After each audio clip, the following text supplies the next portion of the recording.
On Thanksgiving Day, my sister threw a plate at me after I refused to let her and her triplets move into my house. "You're such an egoist," she said, and my mom added, "Don't call me your mom anymore." I just smiled, got up, and called my lawyer. "Everything is just as you said. Activate the plan." 20 minutes later. My name is Derek. I'm 32, a journalist, the quiet oldest kid who learned early to write things down because no one in my family listened when I spoke. I cover city budgets and housing scams for a living. People joke that I can smell a grift like coffee. In my family, that's not a joke. It's a survival skill. I own a small 2-bedroom house I saved for 7 years to buy. I pay my taxes on time. I keep receipts. I fix my own leaky sink because paying someone felt like a luxury I couldn't afford. I'm the one who gets the 2 a.m. "Can you help?" calls. I'm the one who shows up. My sister, Carla, is 29 and a single mom of triplets, 3 loud, sticky, beautiful toddlers who deserve the world, and a mother who thinks I am the world's wallet. Mom, Lorna, runs logistics like a general, but only when it benefits Carla. Dad floats somewhere in the background like a TV left on. Noise, not action. Thanksgiving at Mom's is always loud. Turkey, plastic tablecloth, folding chairs, cranberry sauce that keeps the ridges of the can like a badge. We don't do prayers. We do speeches that sound like invoices. It started when I put down the pie. Carla leaned over my plate and said, casual but sharp, "You'll give us your spare room this month. The lease is a mess. We're moving in Sunday." I blinked. "That's my office. And my house isn't baby-proofed for 3 toddlers." Mom cut in. "Don't be dramatic. You can write at the kitchen table." I laughed once. No. The room went still. The triplets banged plastic spoons on the high chairs like a drum roll. Carla's voice dropped. "You're seriously saying no? To your family?" "Yes," I said. "We agreed I'd co-sign advice, not mortgages. You've had my couch twice already. I'm not a landlord." Carla's jaw tightened. Then she lifted a plate, gravy, stuffing, all of it, and threw it at me. It hit the wall beside my head and slid down in a brown streak. "You're such an egoist," she yelled. "You live alone with 2 bedrooms while we're drowning." Mom didn't flinch. "Don't call me your mom anymore if you're going to act like a stranger." Forks paused midair. Dad reached for the remote like maybe he could change the channel on his own life. I wiped gravy off my sleeve. I smiled because sometimes that's the only thing that keeps you from exploding. I stood up, walked to the porch, and called my lawyer. "Everything is just as you said," I told her quietly. "Activate the plan." From the kitchen, Carla shouted, "He's calling his lawyer on us." I hung up and came back to the table. No speeches now, just breathing. No one noticed the tiny red light on the baby monitor camera pointed at the dining room, still recording from earlier. I had set it up to keep the kids from wandering into the stove. Turns out, it kept the adults honest, too. 20 minutes later, phones dinged in the living room. No one checked them. Not yet. If you ask my family, I changed when I bought my house. If you ask my bank app, I changed the day I stopped being a walking overdraft fee. I grew up paying for things that weren't mine. Senior year, my grad fee bounced because Mom used my account number by accident for a cable bill. First year out of college, I split a 1-bedroom with a roommate and sent Carla $200 a month because diapers.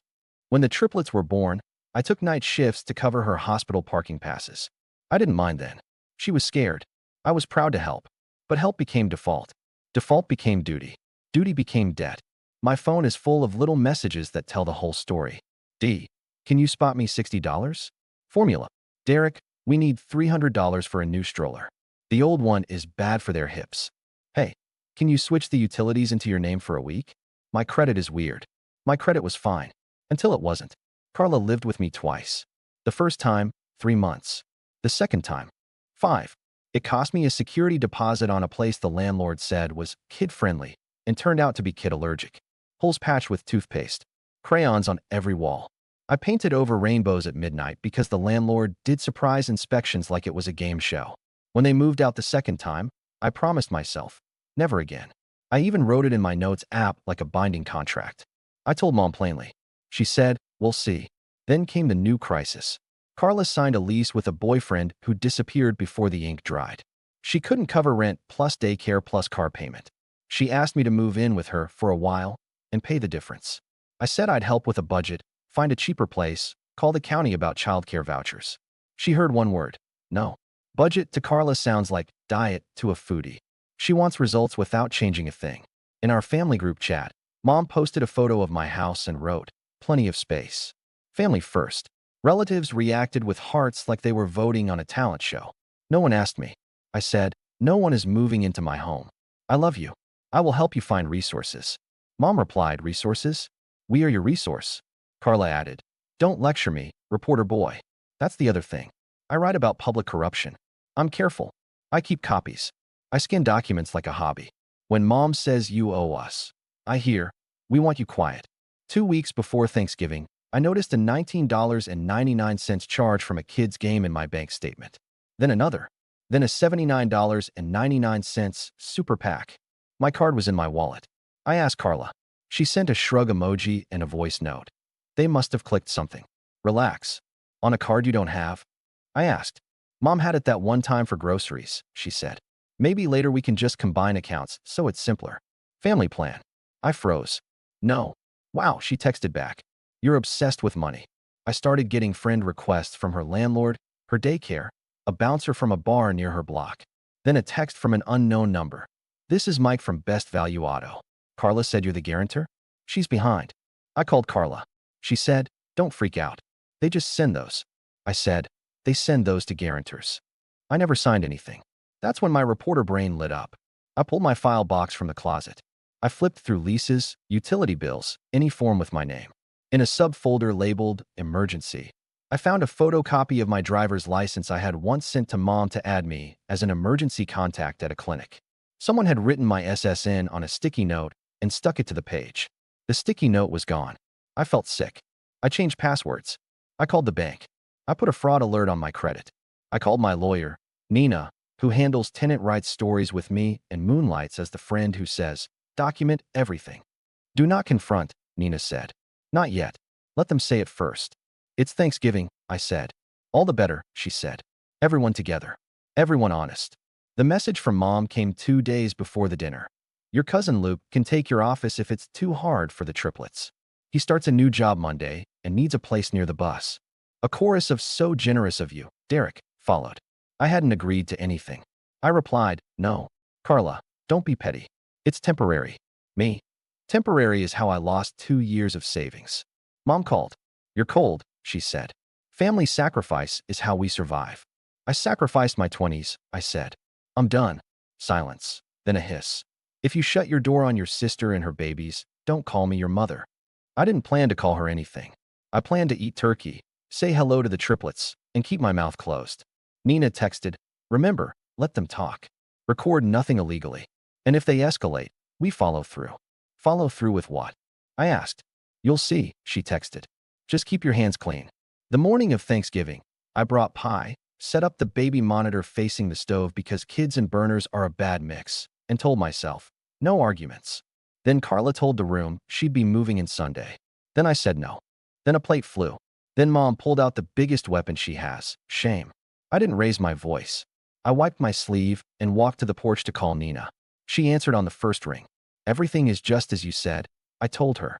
Okay, she said. Activate the plan. Number 1, boundaries. Number 2, truth. Number 3, legal. Smile, eat dinner, and leave on time. 20 minutes, she said, and you'll hear the first domino. The first ding came from the living room TV, not a phone. Dad had cast the baby monitor feed to the screen earlier so everyone could watch the kids while they ate. He forgot to turn it off. The monitor had been recording to the cloud since morning, public space, obvious camera, blinking red light. Legal. Visible. Dumb, but legal. The TV flashed a thumbnail. New clip saved.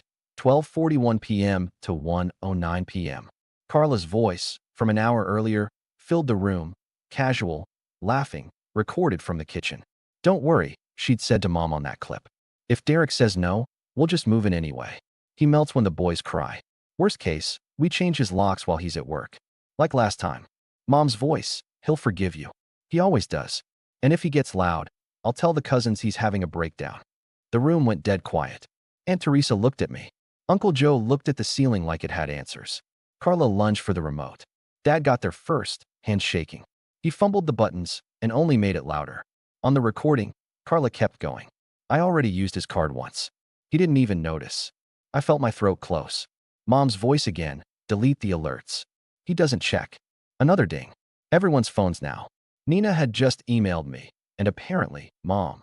Copies of texts I'd sent over the past year offering childcare resources, messages where I'd said no politely, and replies where Mom and Carla had laughed in the group chat about Operation Guilt Derek. Nina had compiled a neat PDF. I didn't ask how she got the screenshots from relatives. People are braver than you think when they watch someone throw a plate at you. Carla pointed at me. You set us up. I brought pie, I said. You hit me with dinnerware. Mom stood, chin lifted. Enough, she said. You're making this bigger than it is. Is it? I asked. Because I think adding me as a guarantor without my consent is big. I think using my card is big. I think planning to change my locks is large. Aunt Teresa whispered, guarantor? I took a breath. Mike from Best Value Auto called me. I said, keeping my voice flat. He had a copy of my license, with a sticky note that used to have my SSN, the one I sent Mom for a clinic form last year. I shifted to Mom. She didn't blink. You're making me the villain, she said. I'm making a list, I said. Lists aren't villains. Carla slammed her palm on the table. We're your family. You owe us. Here are the numbers, I said, sliding my phone across the table. In the last 12 months, for $1,286 in emergencies for your apartment, $1,190 in food deliveries to your address when you said you couldn't cook, $679 in subscriptions, you somehow signed up on my card. I paid for your daycare late fees twice. I replaced the screen door your kids ran through. I took them to the ER when you couldn't find an Uber. I did it because I love them.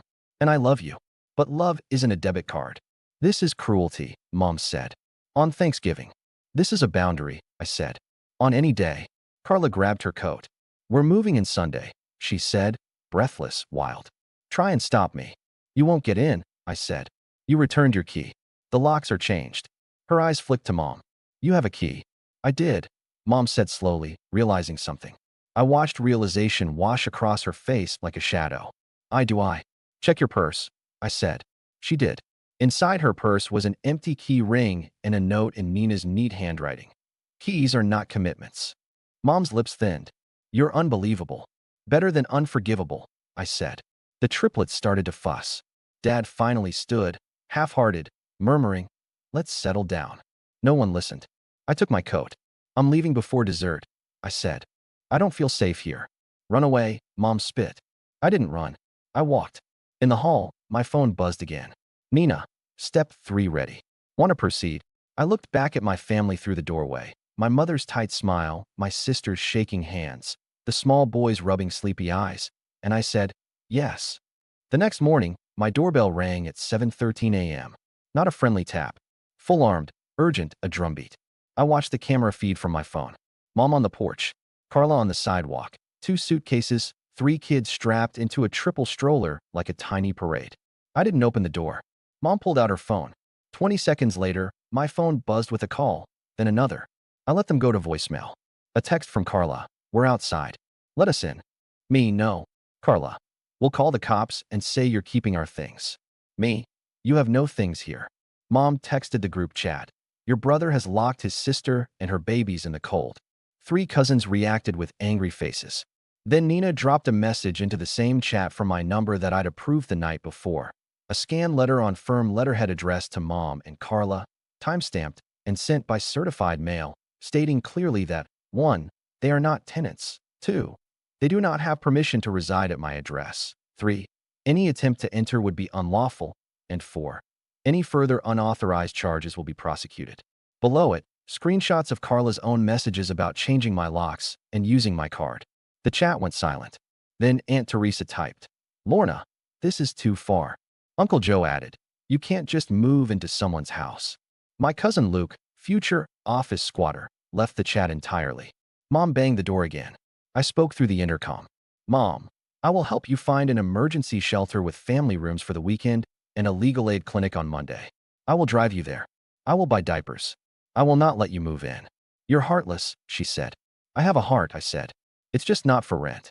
Carla cried. Real tears, real fear. I almost opened the door. Then my phone buzzed with a notification from my credit union. Attempted login from a new device. I stared at the screen. I stared at my front door. I pressed the intercom. Nina filed the fraud report. I said softly, stop. Carla stopped crying. She went flat. That hard, tired tone I had heard on the baby monitor. So it's war. It's not, I said. It's a ceasefire with rules. She walked away, pushing the stroller. Mom stayed, quiet now, then left too. 10 minutes later, she posted on Facebook, "Some people forget who rocked them as babies." Nina texted me, "Do not respond." We activated the rest of the plan. First, the practical stuff. I called the daycare and paid 2 weeks ahead anonymously through their portal so the boys wouldn't be punished for adult choices. I sent Carla a gift card that worked only at the grocery store and pharmacy, not for cash. I forwarded her a list of subsidized apartments and a contact at a nonprofit that helps single parents with deposits. I blocked charges from my cards to any of her known merchants. I turned on two-factor for everything. I put a freeze on my credit that needed my voice to lift. Then, the personal.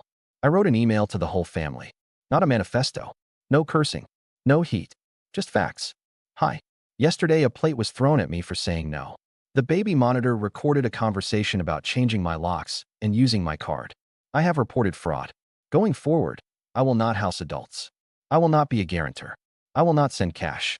I will pay for specific needs for the children directly: diapers, food, daycare. If you try to involve my employer, my address, or my property in any way, I will call the police. I love my nephews. I do not love being used. Sincerely, Derek. Reactions came fast. Aunt Teresa, proud of you. Cousin Maya, what do the kids need this week? Uncle Joe, I can store Carla's couch for a month. And then, of course, Mom, you've shamed your family. I didn't reply. By noon, Nina called. 2 updates, she said. 1. Your bank reversed the charges. 2. Best Value Auto admitted they were fed an unauthorized copy of your ID. They're backing off. And the landlord? Got our letter. He's very sorry he misunderstood your role, she said, sarcasm heavy. He also forwarded me something. Thought we should know. She sent me an attachment, a PDF of a roommate agreement Carla had made herself, with my name typed in as responsible party. It had my signature, badly forged, a straight line, not the messy tangle I've had since middle school. Check the metadata, I said. On it, she said. But we don't even need it. The baby monitor audio about changing locks is enough for a restraining order if they try to force entry. I don't want that, I said, stomach turning. I just want this to stop. That's what restraining orders are for, Nina said gently. Stopping. Over the weekend, Mom tested new angles. She called my editor at the paper and left a voicemail about my unstable behavior. My editor forwarded it to me with a one-line email. You have the afternoon off. Take care of yourself. He's seen worse from sources I expose. A mom with a Facebook account isn't going to scare a newsroom. Carla's landlord texted me again, but this time it was different. She's moving to a smaller unit we have. Manager helped with a discount. Just letting you know because you asked me last spring to tell you if she got in trouble. I had asked. Good. At night, when the house got too quiet, guilt would creep in, soft-footed. I'd picture the boys lined up like ducklings and hear Mom's "You were rocked" line. I'd pace the kitchen. I'd open the freezer and stare at ice cubes like answers might form in them. But then I'd check my bank app and feel air rush back into my lungs. The balance was stable. No surprise leaks. For the first time in months, nothing was slipping away without my consent. On Monday, I drove Carla to meet with the nonprofit caseworker. She didn't want to get in the car. She wanted to fight in the driveway. I stood there and let the silence sit between us until the triplets started fussing. And then she climbed in, muttering, "You think you're better than us." "I think boundaries make me better to you," I said. She stared out the window. "You called a lawyer on your own mother." "I called a lawyer for myself," I said. "Mom can hire her own." The meeting was boring and necessary. Paperwork always is. We sat with a tired woman in a gray cardigan who had the softest voice I've ever heard in a government building. She talked about waitlists, emergency funds, and interim stability indicators, which is a nice phrase for, "Do you have somewhere safe to sleep tonight?" Carla answered questions with one-word answers until the woman asked, "Who has been your financial support?" Carla jerked her chin at me. "Him. The egoist." The woman didn't blink. "He's here," she said calmly. "Egoists don't usually show up." On the way home, Carla said nothing. At her building, she got out without looking at me. Then, quietly, like she was throwing a pebble into a lake to see how far it would ripple, she asked, "Do the boys have to call you Uncle Derek, or can it just be Derek?" "Whatever they want," I said. She nodded once. "See you," she muttered. "See you," I said. That night, Mom called again. I let it go to voicemail. Then I listened. Her voice was tired. "You made your point. I'm still angry. But the boys ate pasta tonight." Carla filled out forms. "People dropped off a crib. You didn't come inside and fix it like usual." And somehow it got fixed anyway. A long breath. Don't call me your mom if you're going to be cruel, she added automatically. Like a reflex, she couldn't help. Then, softer, almost lost under the line static. Bring the boys to the park on Saturday if you want. I saved the voicemail. Not because I needed it as evidence. Because it was the first time in a long time she'd offered me something that wasn't a bill. I used to think love meant yes. Now I think love means choices with edges. Here's what changed and what didn't. I didn't become rich or cold. I still clip coupons. I still send Carla lists of free meal locations when she asks. I still kneel on the sidewalk so 3 small boys can climb me like I'm a jungle gym. I still answer texts. But I answer them like a grown man who knows the cost of every click. My house is the same. The office is still my office. The spare bed is for friends who call ahead, not emergencies that explode on my porch. My front door camera still records. Not because I'm paranoid. Because I'm done hoping people will choose to be fair when it's easier not to be. Mom and I talk in short, careful calls. We stick to weather, recipes, updates about the boys. When she starts a sentence with "you should," I say, "I won't," and let the silence do its work. Sometimes she hangs up. Sometimes she laughs in that brittle way that used to control me. Sometimes she says, "Okay," like the word tastes new. Carla and I are not friends. We are siblings with a treaty. We meet at the park. I bring fruit and a cheap soccer ball. She brings snacks she can afford. We do not talk about my house. We do not talk about credit. We talk about sleep schedules and shoes. The boys call me Derek because one of them tried uncle and it came out uckle, and we all laughed so hard we had to sit down. My lawyer, Nina, refuses pie when I bring it to the office because I don't negotiate for pastry, but she takes coffee and sends me articles to edit when my brain won't rest. My editor gave me a week off that I spent doing nothing glamorous. Laundry, sleep, long walks past other people's front yards where the grass is always a little messy, and you can tell someone is living a real life inside. The money part is simple now. I set up a fund that pays directly to daycare when needed. I capped it. I wrote the cap in thick marker on an index card and taped it inside my cabinet next to the grocery list. Daycare cap, $/month. When it hits, it hits. Every time guilt whispers, I read the card. The cap holds. Family still tries little tests. At Christmas, Mom said, "Your cousin needs a place to crash for a week." I said, "No," she waited. I didn't fill the silence. She sighed. Fine. The world didn't end. The triplets still laughed at wrapping paper. People think the big moment was the plate. It wasn't. It was me not opening the door the next morning. It was me watching Carla climb into my car anyway for the meeting because the boys needed her to. It was me feeling awful and not fixing it with my wallet. It was me letting their discomfort teach them something that years of my rescue never did. There's a little moral in there. It's not fancy. It's not something you print in a frame and hang near your keys. It's this. I will help the children eat and sleep. I will not be the bank for adults. I will not be manipulated by the words family or love. I will not explain a boundary more than once. I will leave the room when the plate flies. I will call my lawyer when my name is used without my consent. I will choose peace over access. I used to walk into my mother's house with my shoulders tight, rehearsing every sentence. Now, when I see the boys, I kneel first. I let them knock me over. I feel the weight of 3 small bodies and think, this is what I can carry. Then I stand up, hug them, and go home to my quiet, 2-bedroom house I worked for. I lock my door, not against love, but for it. And when my phone buzzes with a message that starts, "You owe us," I smile a little, breathe, and type the same 2 words every time. No, thanks. That's not vengeance. That's freedom.